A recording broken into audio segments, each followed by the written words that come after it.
Hello दोस्तों, स्वागत है आप सभी का आपके अपने यूट्यूब चैनल प्राइम प्रभाकर पे। दोस्तों, इलाहाबाद हाई कोर्ट के group C, group D, steno या फिर जूनियर असिस्टेंट, इन सब के एग्ज़ाम के लिए मैं आपको करा रहा हूँ जीके जीएस के टॉप 26 टॉपिक। ठीक है, मैंने उसकी लिस्ट आपको ऑलरेडी प्रोवाइड कर दी है अपने टेलीग्राम चैनल पे। उसका मैंने एक वीडियो भी दे दिया था, आप सब ने कहा था उसके वीडियोस बनाओ, तो उसके मैं वो सभी के सभी 26 टॉपिक को करा रहा हूँ। जिन 26 टॉपिक से आपके एग्ज़ाम में आने वाला जो एग्ज़ाम है ग्रुप सी डी का, 25 में से कम 22 से 24 सवाल देखने को मिलेंगे। ठीक है, एक आध सवाल अपवाद रहेगा, क्योंकि मैंने सारे पीवाईक्यूज़ का अध्ययन किया और देखा कि इन्हीं 26 टॉपिक से आपके एग्ज़ाम में सवाल बनते। तो उसी श्रृंखला में आज हम आपको दूसरी क्लास प्रोवाइड कर रहे हैं। कल हमने आपको अनुसूचियाँ और अनुच्छेद की क्लास प्रोवाइड कराई थी। ठीक है, तो आज का हमारा जो टॉपिक रहेगा वो रहेगा मौर्य वंश, क्योंकि मैंने बताया था एंशिएंट हिस्ट्री से सिर्फ आपको 3 चैप्टर पढ़ने, एक आपको बौद्ध दर्शन पढ़ना है और जैन दर्शन का थोड़ा सा चीज़ें देख लेनी है। ठीक है, ऊपर ऊपर में, और थोड़ा बौद्ध को अच्छे से पढ़ना है, और उसके बाद हमको मौर्य वंश और गुप्त वंश पढ़ना है। ठीक है, तो एंशिएंट में सिर्फ इतनी चीज़ें पढ़नी है, और फिर किताबें और उसके लेखक जो भी रही हैं वो सब देखना, तो वो सब मैं आपको प्रोवाइड करा दूंगा। और आज की इस वीडियो में हम मौर्य वंश को देखने वाले हैं। ठीक है, तो चलिए क्लास की शुरुआत करते हैं। आपने अगर हमारी पहली वीडियो नहीं देखी तो उन सब की मैंने लिंक दे दिया डिस्क्रिप्शन में, जा करके देखें। और अगर आपको, जैसे मैं ये करा रहा हूँ, मैंने पहली जो क्लास कराई थी आपको उसका पीडीएफ अपने टेलीग्राम पे दे दिया था। आप पूरी क्लास देखें इसको अच्छे से। ठीक है, समझें मैं जो समझा रहा हूँ, कुछ चीज़ें मैं आपको एक्स्ट्रा बताऊँगा वो भी आप समझें, अच्छे से याद करें। उसके बाद आप इसके रिवाइज़ के लिए मेरा टेलीग्राम चैनल है, उसको ज्वाइन कर लें। मैं ये पूरी पीडीएफ, शानदार नोट्स है ये मेरा, मैं इसको अपने टेलीग्राम चैनल पर डाल दूँगा, उस पर आप जा करके बार बार उसको रिवाइज़ करते रहें। ठीक है, तो मौर्य वंश की हम शुरुआत पढ़ेंगे। और मौर्य वंश की शुरुआत से पहले आपको इसका थोड़ा सा ज्योग्राफी समझना होगा। ज्योग्राफी ये कि मौर्य वंश आखिर का था कहाँ पे। ठीक है, भारत के एकीकरण की नींव यहीं से शुरू हुई थी। तो मौर्य वंश जो था वो मगध में था। मगध कहाँ पड़ता है? वर्तमान बिहार के पाटलिपुत्र, या जहाँ पे पटना है। ठीक है, तो चूंकि मौर्य वंश की हम शुरुआत करें, इससे पहले मैं आपको ब्रीफ में 2 मिनट के अंदर मगध का इतिहास समझाना चाहूँगा। उसके लिए मैं आपको मगध के इतिहास की कुछ चीज़ें दिखाता हूँ, और एक आध सा क्वेश्चन बनने की जो थोड़ी सी संभावना है, वो वाले जो बिंदु है वो भी मैं आपको बता दूंगा मगध के इतिहास से। तो मैं 2 मिनट में उसको देखता हूँ, फिर मैं मौर्य वंश पे आता हूँ। तो ये हमारा रहा मगध का उत्कर्ष। इससे रिलेटेड जो हमारा नोट्स है ये रहा। ठीक है, मगध का उत्कर्ष हमको पढ़ना है। इसमें आपको सिर्फ क्या याद रखना कि मगध का संस्थापक कौन था, तो वो था बृहद्रथ। आपके एग्जाम में बहुत ज़्यादा कोई टफ क्वेश्चन आईएएस या पीसीएस की तरह नहीं पूछे जाते हैं, तो जो क्वेश्चन पूछे जाएंगे वो मैं आपको बताऊंगा, आपको सिर्फ वही चीज़ें याद रखनी है। ठीक है, तो आपसे पूछ लिया जाएगा कि मगध का संस्थापक कौन था, तो बृहद्रथ था, आप याद रखेंगे। और फिर मगध में वंशों का क्रम आपको याद रखना, ये याद रखना। तो सबसे पहले हर्यक वंश आया था, शिशुनाग वंश आया था, नंद वंश आया था, और मौर्य वंश आया था। इसकी ट्रिक क्या है? HSNM। ठीक है, या फिर आप हसी नमो बोल सकते हैं। हसी नमो अगर आप हिंदी में याद करना चाहें तो हसी नमो। हसी मतलब हर्यक, शिशुनाग, नंद और मौर्य। आपसे क्रम पूछा जा सकता है लगाने को, तो इसलिए ये आप याद रखेंगे। ठीक है, या इंग्लिश में HSNM आप याद कर लेंगे। ठीक है, अब आपसे जो इसके अलावा जो 2 क्वेश्चन ये हो गए कि इसका संस्थापक कौन था, बृहद्रथ, और इनका क्रम क्या था, ये रहा। ठीक है, मैं ये सारी जो अपनी पीडीएफ है ये सब टेलीग्राम पे डाल दूंगा, आप वहाँ से ये सब चीज़ें बार बार रिवाइज कर लें। ठीक है, अब इसमें क्या पूछेगा कि कौन सा शासक किस वंश से रिलेटेड है, ये पूछा जाता है। ठीक है, तो सबसे पहले हमने कौन सा वंश देखा मगध में? हर्यक वंश को देखा। ठीक है, अब हर्यक वंश को पितृहंता वंश के नाम से जाना जाता है। पितृहंता वंश के नाम से क्यों जानते हैं? क्योंकि इसका प्रत्येक शासक अपने पिता की हत्या करके गद्दी पे बैठा। ठीक है, ऐसे आप समझेंगे। अब इसमें जो सबसे ज़्यादा ज़रूरी सवाल है वो ये पूछा जाता है कि बिंबिसार किस वंश का था। ठीक है, तो बिंबिसार जो है, यहाँ पे आपको बिंदुसार से कंफ्यूज नहीं करना। बिंदुसार जो है वो चंद्रगुप्त मौर्य का पुत्र था और अशोक का पिता था, ये आपको याद रखना। और वो मौर्य वंश से रिलेटेड था। और बिंबिसार जो है वो हर्यक वंश से रिलेटेड है। ठीक है, और यही हर्यक वंश का संस्थापक भी था। और बिंदुसार की राजधानी पूछी जाती क्या है, तो बिंदुसार की राजधानी जो है वो राजगृह थी। ठीक है, और जीवक नाम के जो राज्यवैद्य थे वो इसी बिंबिसार के दरबार में रहते थे। ये क्वेश्चन आपसे बनेगा सिंगल अगर इसमें, तो ये बनेगा कि जीवक नाम के राज्यवैद्य जो थे वो किसके दरबार में अपनी सेवाएं देते थे, तो बिंबिसार जो कि हर्यक वंश का संस्थापक था उसके दरबार में रहते थे। और एक क्वेश्चन ये भी आपसे पूछा जा सकता है कि जब बुद्ध जी बहुत ज़्यादा बीमार पड़े थे तो उनको बिंबिसार ने अपना एक वैद्य भेजा था, तो वो वैद्य यही जीवक था। ठीक है, आपको इतना याद रखना। ठीक है, बाकी जैसे पहला शासक जिसने विवाह को साम्राज्य विस्तार का आधार बनाया, 3 शादियां की थी, ये आपसे नहीं पूछेगा। अजात शत्रु के बारे में कुछ चीज़ें हैं जो पूछी जा सकती हैं कि बिंबिसार अपने पिता की हत्या कर गद्दी पर बैठा था। तो ये अजात शत्रु जो था, मैंने भी आपको बताया पितृहंता वंश था, ये अजात शत्रु इसी बिंबिसार की हत्या करके गद्दी पे बैठ गया, ठीक है। और बुद्ध का जो महापरिनिर्वाण हुआ था ये इसी अजात शत्रु के टाइम पे हुआ था। आपको ये नॉर्मल सा फैक्ट याद रखना, पूछेगा नहीं। और प्रथम बौद्ध संगीति के समय यही शासक था, ठीक है। बौद्ध संगीतियाँ इंपॉर्टेंट है क्योंकि बौद्ध से रिलेटेड सारी चीज़ें इंपॉर्टेंट है। तो मैं आपको चारों बौद्ध संगीतियाँ कब हुई थी, किसके काल में हुई थी, इसकी अध्यक्षता कौन कर रहा था, उन सबको एक मैं पिक्स के रूप में अपने टेलीग्राम पे डाल दूंगा। आप उसको बार बार रिवाइज करते रहें, ठीक है। तो वहाँ से आप देख ले जाकर, मैं अभी आधी उस पर डलवा दूंगा, आप लोग देख ले जा करके। तो बाकी याद रखना कि फर्स्ट बौद्ध संगीति जब हुई थी तो हर्यक वंश का शासन चल रहा था, अजातशत्रु शासक था, ठीक है।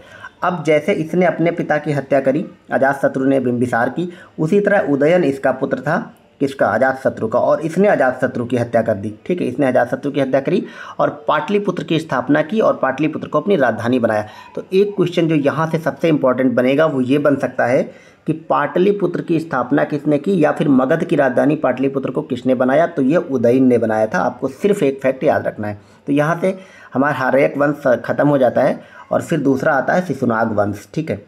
शिशुनाग वंश, इसकी राजधानी वैशाली थी। राजधानी आपसे ऐसे नहीं पूछेगा, आपको मिलान करने को दे देगा, 4 साम्राज्य इधर लिख देगा, मतलब ठीक है, 4 राजाओं के नाम और इधर उनकी राजधानियाँ लिख देगा 4।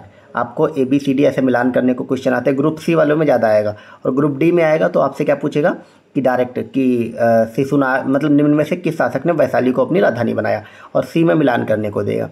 तो ओवरऑल इतना याद रखना, वैशाली को राजधानी बनाया था शिशुनाग ने, ठीक है। और अवंती को मगध में भी मिलाया था। तो ये वाला नहीं पूछेगा, आपसे ये पूछेगा राजधानी किसने बनाया था, ठीक है। एक क्वेश्चन ये भी पूछा जाएगा कि पाटलिपुत्र को पुनः राजधानी किसने बना ली, यानी कि जैसे शिशुनाग जो था उसने पाटलिपुत्र से राजधानी हटा करके वैशाली बना लिया था, लेकिन जब कालाशोक आता है, यही कालाशोक जो है ये पुनः अपनी राजधानी वैशाली से हटा करके पाटलिपुत्र बना देता है। ये आपको याद रखना। तो ये भी अगर दे दे कि पुनः राजधानी पाटलिपुत्र किसने बनाया था, तो वो इसी कालाशोक ने बनाया था। और कालाशोक के समय द्वितीय बौद्ध संगीति हुई थी। प्रथम किसके समय हुई थी, अभी हमने देखा अजातशत्रु के समय में। और नंदीवर्धन इसका अंतिम शासक था, आपसे नहीं पूछेगा, ये नहीं याद रखने की ज़रूरत है। फिर आता है नंदवंश, ठीक है। अब नंदवंश को अगर हम देखें, नंदवंश में महापद्मानंद इसका संस्थापक था, और इसी को हराकर बाद में मौर्य वंश आता है, आप सबको पता है, ठीक है। इसने एकराट की उपाधि धारण की थी। ये थोड़ा सा इंपॉर्टेंट है, याद रखना आप लोग। आपसे सिर्फ इतना सिंपल सा सवाल दे देगा कि निम्न में से किस शासक ने एकराट की उपाधि धारण की थी। तो एकराट की उपाधि धारण की थी महापद्मानंद ने, और पुराणों में इसको परशुराम का दूसरा अवतार बताया गया है। ये आपसे नहीं पूछेगा, ठीक है। ये पीसीस वगैरह में ऐसे पूछते हैं, ठीक है। फिर नेक्स्ट है, कलिंग में युद्ध जीतकर वहाँ से जिनसेन की मूर्ति मगध लाई तथा कलिंग में इसने नहर बनवाई थी। ये भी नहीं पूछेगा आपसे। अब अगर कुछ पूछेगा तो वो ये पूछेगा क्वेश्चन कि इस मगध का अंतिम शासक, सॉरी नंदवंश का अंतिम शासक कौन था, तो वो घनानंद था, ठीक है। नंदवंश का अंतिम शासक घनानंद था। और एक फैक्ट ये पूछा जा सकता है कि सिकंदर का आक्रमण जिस समय हुआ था उस समय भारत का या मगध का सम्राट कौन था, तो घनानंद ही था, क्योंकि आपको पता है चाणक्य जो है इसी के दरबार में रहते थे। और इसने, चाणक्य ने सिकंदर का खतरा बताया और इसने उनकी बात नहीं मानी, उनकी चोटी पकड़ के साम्राज्य से, अपने राज्य से बाहर निकलवा दिया, ठीक है। तो उसी कारण फिर उन्होंने चंद्रगुप्त को ढूंढा और उसको सम्राट बनाया। तो इसी घनानंद की हत्या करके फिर मौर्य साम्राज्य की स्थापना करता है चंद्रगुप्त मौर्य। तो ये हमने थोड़ा सा ब्रीफ में 5 मिनट के अंदर देख लिया मगध के साम्राज्य को, क्योंकि कुछ एक आध क्वेश्चन बन सकते थे। तो मैं कोई भी वो चीज़ें, वो टॉपिक आपको छोड़ूंगा नहीं जो कि आपके एग्जाम में क्वेश्चन बने। तो इसको आप लोग बार बार देखिए और जो चीज़ें मैंने बताई वही आप रिवाइज करिए। तो मात्र 1 पेज का नोट थे, लेकिन आपके एग्जाम में बहुत काम का है। आप उसको रिवाइज करेंगे अगर PDF से, तो 2 मिनट में आपका रिवाइज हो जाएगा। ये सब मतलब PDF में आपको लिंक वो टेलीग्राम पर दे दूँगा, आप सब जाकर वहाँ से डाउनलोड कर लें। अब देखते हैं मौर्य वंश, जहाँ से सबसे ज़्यादा सवाल बनने की संभावना रहती है। तो ये रहा हमारा मौर्य वंश। इसमें सबसे पहले आपको इसकी टाइमलाइन देखना है। आपके एग्जाम में टाइमलाइन भी पूछी जाती है। 322 BC से 185 BC। BC का मतलब बिफोर क्राइस्ट, मतलब ईसा के जन्म से पहले, तो ईसा पूर्व भी बोलते हैं। तो मौर्य वंश जो है वो 322 से लेकर के 185 ईसा पूर्व तक रहा था। इसकी जानकारी के क्या स्रोत हैं, मतलब थोड़ा सा हम देख लेते हैं कि कौन कौन सी चीज़ें आपको याद रखनी, वो मैं आपको बताऊंगा कि ये चीज़ याद रखनी। तो आपको फोकस उन्हीं बातों पे करना है, क्योंकि आपके एग्जाम में क्वेश्चन वहीं से आएगा, ठीक है। अब साहित्यिक स्रोत की अगर बात करें तो अर्थशास्त्र है, ठीक है। चाणक्य ने लिखा, कभी कभी विष्णुगुप्त दे देता, जो कि उनका नाम है, कौटिल्य भी उन्हीं का नाम है। और एक क्वेश्चन ये आपसे पूछा जा सकता है कि सप्तांग सिद्धांत की चर्चा किस बुक में की गई है, तो अर्थशास्त्र में की गई, इतना आप लोग याद रखेंगे।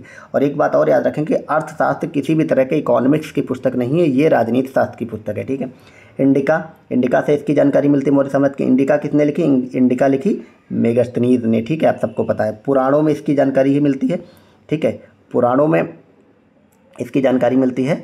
और आपको ये क्वेश्चन ये बताना है कि किस पुराण में मौर्य वंश का जिक्र है, ठीक है, आप लोग बताएं। क्योंकि देखो 3 पुराण हैं, वायु पुराण, विष्णु पुराण और मत्स्य पुराण, और तीनों में अलग अलग वंश है। एक में मौर्य वंश का जिक्र है, एक में गुप्त वंश का, और एक में सातवाहन वंश का। आप लोग वीडियो में कमेंट करें, अगर आप लोग आंसर नहीं दे पाएंगे तो मैं टेलीग्राम पे या फिर इसी के कमेंट सेक्शन में पिंड कमेंट में इसका आंसर दे दूंगा, ठीक है।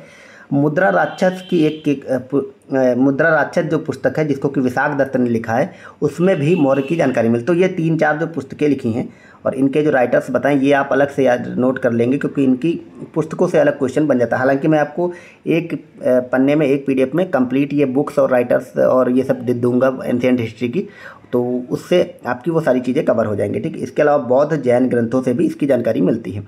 पुरातात्विक अगर साक्ष्यों की बात करें तो अशोक के जो अभिलेख हैं खास करके, ठीक है, उससे मौर्य वंश की जानकारी मिलती है। भवन, स्तूप, गुफा, मृदभांड और जूनागढ़ का जो अभिलेख है, ठीक है, ये आप सबको पता होगा, जूनागढ़ के अभिलेख से मौर्य वंश की जानकारी मिलती है। ये बहुत फेमस अभिलेख है। अब हम यहाँ से देखेंगे पहले शासक को, और इसमें जो जो भी क्वेश्चन बन सकते हैं उन सभी चीज़ों को हमने लिया है। पहला शासक है हमारा चंद्रगुप्त मौर्य, जिसने स्थापना भी इसकी करी थी, और ये 322 से 298 BC तक रहा था। 322 से 298 BC का मतलब है ये 24 वर्ष तक शासक रहा था, ठीक है। अब याद रखना है आपको, इसमें क्या पूछा जाएगा आपसे, बौद्ध और जैन ग्रंथों में इसको क्षत्रिय कहा गया है। आपसे अगर क्वेश्चन सिंपल सा देगा तो ये देगा कि निम्न में से किस ग्रंथ में चंद्रगुप्त मौर्य को क्षत्रिय की संज्ञा दी गई, तो बौद्ध और जैन ग्रंथ में, ठीक है। और मुद्रा राक्षस जो कि अभी हमने देखा विशाख दत्त ने इसको लिखा है, और पुराण और ब्राह्मण साहित्य, तो 3 साहित्य में इसको शूद्र की संज्ञा दी गई है।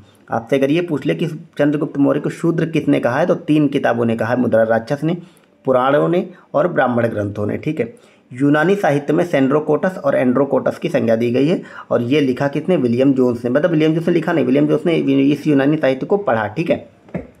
तो आपसे क्वेश्चन जो पूछा जाएगा इसमें वो ये बनेगा कि निम्न में से किस शासक को सेंड्रोकोटस या फिर एंड्रोकोटस कहा गया, तो वो चंद्रगुप्त मौर्य को कहा गया, ठीक है।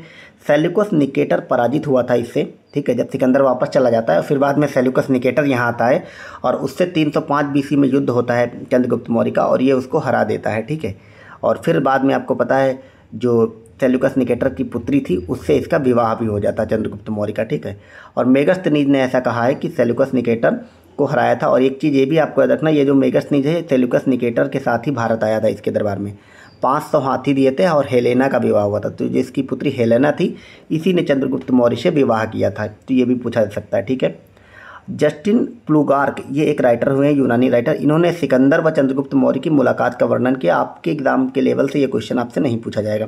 आपसे क्वेश्चन जो पूछा जाएगा नेक्स्ट वो ये पूछा जाएगा कि चंद्रगुप्त मौर्य ने कौन सा धर्म अपनाया। तो आपको याद रखना यहाँ पे आपको बौद्ध से कन्फ्यूज नहीं होना है, क्योंकि चंद्रगुप्त मौर्य ने बौद्ध नहीं बल्कि जैन धर्म अपनाया था। और कर्नाटक के श्रवणबेलगोला में इन्होंने संलेखना विधि से अपने मतलब प्राणों का त्याग किया था, ये आपको याद रखना है। तो कर्नाटक में गोमतेश्वर की एक बहुत ऊंची प्रतिमा आज भी लगी हुई है बेंगलुरु में, ठीक है। श्रवणबेलगोला एक जगह है वहाँ पे, तो वहाँ पे जैनों में अपने शरीर त्यागने की एक प्रथा होती है, संलेखना विधि या संथाला उसी को बोलते हैं, ठीक है, संलेखना या संथाला। उसमें क्या होता है, व्यक्ति जो है वो अपना खाना पीना मतलब पानी भी छोड़ देता है, खाना भी छोड़ देता है, और एक जगह पे बैठ जाता है, तो धीरे धीरे करके उसके प्राण निकलते हैं। मतलब बहुत ही कठोर साधना मानी गई इसको, भूख प्यास से तड़फ तड़फ के एक तरह से उसके प्राण निकल जाए, इसी को संथाला या संलेखना कहते हैं। तो चंद्रगुप्त मौर्य को आपको याद रखना है, जैन की इसी विधि को अपनाकर उसने अपने प्राण त्यागे थे। और कहाँ त्यागे थे? श्रवणबेलगोला में, कर्नाटक में। और श्रवणबेलगोला में ये गए किसके साथ थे? तो ये भद्रबाहु के साथ गए थे। भद्रबाहु जो दिगंबर संप्रदाय है उसके संस्थापक थे। तो आपको पता है जो जैन धर्म था वो 2 भागों में बट गया था, दिगंबर और श्वेतांबर में। तो दिगंबर संप्रदाय की स्थापना भद्रबाहु ने करी थी, और श्वेतांबर जो था उसकी की थी स्थूलभद्र ने। तो स्थूलभद्र यहीं रह गए थे और भद्रबाहु अपने कुछ शासकों के साथ श्रवणबेलगोला चले गए थे, ठीक है। तो वहीं पे फिर ये चंद्रगुप्त मौर्य जाके ये लेते हैं। इतनी चीज़ें आपको याद रखनी है। इसके अलावा आपने देखा कि जो चंद्रगुप्त मौर्य का शासन था वो केंद्रीय का शासन था, यानी कि राजा ही सब कुछ होता था, ठीक है। और भारत का एकीकरण पहली बार चंद्रगुप्त मौर्य ने ही किया था। तो ये इतनी बातें आपको चंद्रगुप्त मौर्य के बारे में याद रखनी, मैंने जो बताया वो सब आपको याद रखना। फिर नेक्स्ट देखेंगे हम बिंदुसार को, ठीक है। अब बिंदुसार की अगर बात करें तो बिंदुसार के बारे में जो क्वेश्चन बनता वो ये बनता, पहली बात तो चंद्रगुप्त मौर्य का पुत्र था, ये क्वेश्चन नहीं बनेगा। क्वेश्चन ये बनेगा कि निम्न में से किस शासक को अमित्रघात के नाम से जाना जाता है, तो वो अमित्रघात है, यही बिंदुसार है। बिंदुसार को अमित्रघात के नाम से जानते हैं, और अमित्रसार का मतलब होता है, अमित्रघात का मतलब होता है शत्रु संहारक, ठीक है। अमित्र मतलब शत्रु, घात मतलब उसकी हत्या करने वाला, तो शत्रु संहारक, शत्रुओं की हत्या करता था ये, ठीक है। और जैन ग्रंथों में सिंहसेन की उपाधि दी गई है। अगर क्वेश्चन को स्टैंडर्ड थोड़ा बढ़ाएगा और आपसे पूछेगा कि निम्न में से किसको जैन ग्रंथ सिंहसेन की उपाधि देते हैं, तो वो भी बिंदुसार को देते हैं। और एक क्वेश्चन ये बनता है, बार बार पूछा जाता है कि सीरिया के शासक से सूखे अंजीर, अंगूरी, शराब व दार्शनिक को मांगा था, तो इसी बिंदुसार ने मांगा था, ठीक है। और वो शासक से क्या मांगा था, सीरिया के शासक से सूखा अंजीर, ये तीनों नाम आपको याद रखने, सूखे अंजीर, अंगूरी, शराब और दार्शनिक। तो ये आपको याद रखना है कि जो सीरिया का शासक था उसने सूखे अंजीर और अंगूरी शराब तो इसको भेज दी थी, लेकिन दार्शनिकों को यहाँ नहीं भेजा था, ठीक है। और मिस्र के शासक ने डायनोसिस नामक दार्शनिक भेजा था, तो याद रखना कि मिस्र के शासक ने भेज दिया था इसको दार्शनिक, लेकिन सीरिया के शासक ने नहीं भेजा था। आपसे क्वेश्चन इसमें अगर कुछ बनेगा तो एक यही, ये अमित्रघात वाला बनेगा। दूसरा ये बनेगा, ये सूखे पूछेगा निम्न में से किसकी उसने डिमांड की थी, सूखे अंजीर, शराब और दार्शनिक, तीन चीज़ें आपको याद रखनी है। फिर आता है अशोक, ये बिंदुसार का पुत्र था, ठीक है। तो अशोक जो है वो अवंती क्षेत्र का राज्यपाल था। तो पहले जब बिंदुसार राजा था तो इसको जो अवंती क्षेत्र है, अवंती मतलब वर्तमान में मध्य प्रदेश का जो उज्जैन वाला एरिया है, तो वहाँ पे ये राज्यपाल की भूमिका निभाता था, ठीक है, अशोक। तो आपसे एक पूछा जा सकता है कि अशोक पे सबसे ज़्यादा क्वेश्चन बनते हैं कि अशोक किस क्षेत्र का राज्यपाल था, तो अवंती का। और क्वेश्चन पूछाएगा कि अशोक का नाम अशोक है ऐसा किस अभिलेख में जिक्र किया गया है, तो ऐसा जो है मास्की और गुर्जरा अभिलेख में जिक्र किया गया है। तो वैसे तो इसके बहुत सारे अभिलेख हैं, अभी हम कुछ अभिलेखों को आगे पढ़ेंगे भी, जब मौर्य काल के बारे में और थोड़ा सा डिटेल में जाएंगे। ये वीडियो आप मेरी 20-22 मिनट की रहेगी, लेकिन कंप्लीट मौर्य काल आपका कवर हो जाएगा। आप 2 बार वीडियो को देख लें, अभी देख लें, फिर रिवाइज में बाद में देख लेंगे, और बाकी इस PDF को पढ़ लें, मैं अभी दे दूंगा, एक बार क्लास देखें, उसके बाद पढ़ लें जा करके, आपका कंप्लीट हो जाएगा। 1 नंबर 2 नंबर कहीं नहीं जाने इससे, ठीक है। तो इसमें मैंने उन चीज़ों को लिया जहाँ से आपके एग्जाम के स्टैंडर्ड से क्वेश्चन बनेगा। पूछेगा मास्की और गुर्जरा में अशोक का नाम अशोक है, ठीक है। अशोक ने अपने 99 भाइयों की हत्या की थी, ऐसा कहाँ कहा गया, ऐसा बौद्ध ग्रंथों में कहा गया है, ठीक है। और धम्म जो है, अशोक ने जो धम्म चलाया था वो कलिंग युद्ध के बाद चलाया था, और कलिंग युद्ध के बाद इसने धम्म चलाया, ठीक है। तो धम्म के बारे में बहुत सारे क्वेश्चन बनते हैं। और इसने जो दीक्षा ली थी वो उपगुप्त से ली थी। तो अशोक का जो गुरु अगर पूछ ले या इसने किससे दीक्षा ली थी, तो वो उपगुप्त से ली थी। ये फैक्ट आपको याद रखना, बहुत इंपॉर्टेंट है। आपसे पूछेगा इनमें से कौन अशोक का गुरु है, तो वो उपगुप्त थे, ठीक है। फिर आते हैं बृहद्रथ, ये मौर्य वंश के अंतिम शासक था। इससे सिर्फ इतना क्वेश्चन पूछा जाता कि मौर्य वंश का अंतिम शासक कौन था, तो बृहद्रथ था। और इसी बृहद्रथ की हत्या कर दी थी पुष्यमित्र शुंग ने, ये इसका सेनापति हुआ करता था, और इसकी हत्या करके इसने शुंग वंश की स्थापना की थी, ठीक है।